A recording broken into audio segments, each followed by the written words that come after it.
Forecasts of global demand for oil, always sensitive to economic fate, weather, and geopolitical surprise, are especially fragile this year.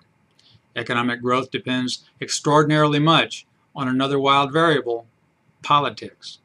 In its World Economic Outlook in October, the International Monetary Fund predicted economic growth in 2013 of 3.6%, saying the outlook depended on financial reform in Europe and the United States.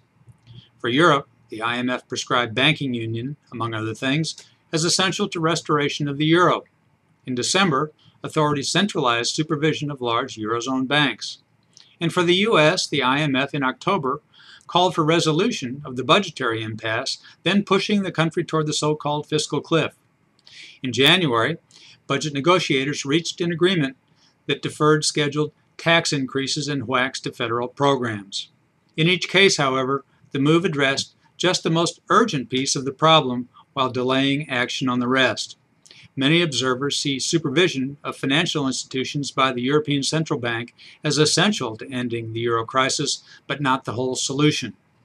And deep divisions remain in the United States over fiscal policy, ensuring encounters with further precipices.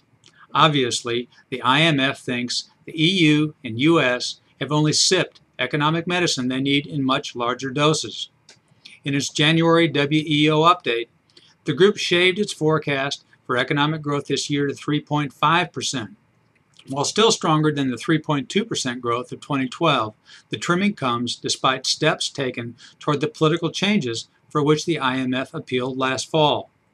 Although prospects for a sharp crisis have subsided, the IMF says now, downside risks remain significant, including prolonged stagnation in the euro area and excessive short-term fiscal tightening in the United States.